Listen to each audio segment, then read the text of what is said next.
Hi guys, Mark Donovan here from Falcon Imagery. I wanted to talk to you about an avionics problem I've had over the past couple weeks that finally got resolved yesterday. It involved a short circuit up in the circuit panel area of the ring root of the aircraft.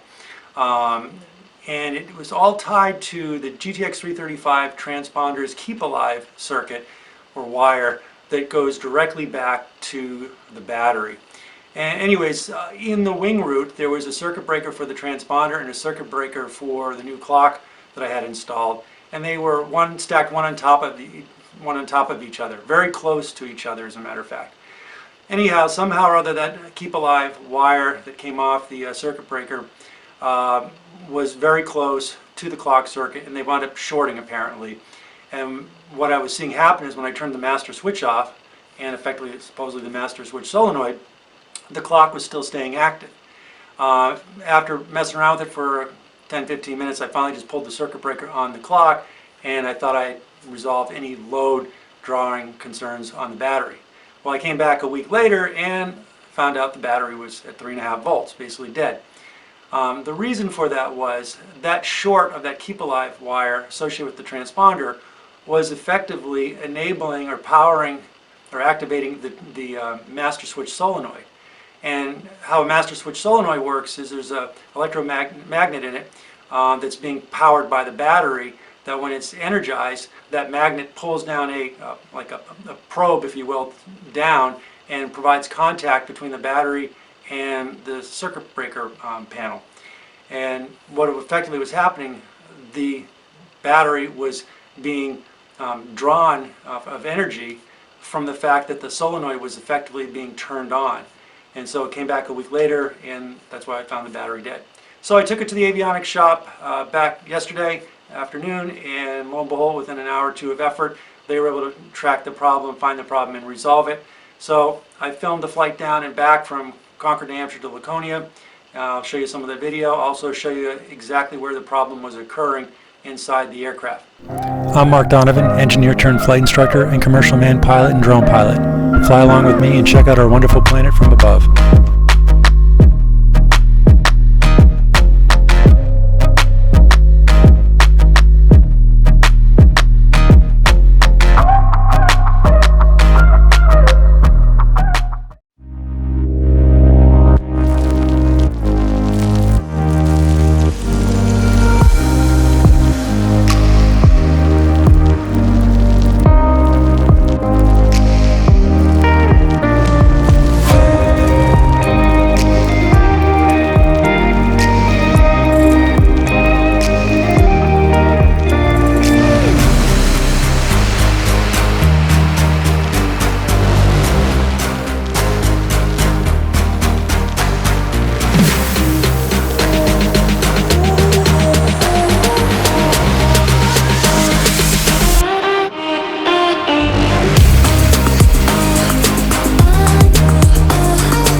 got the plane back from Concord. Got the avionics, we believe, fixed.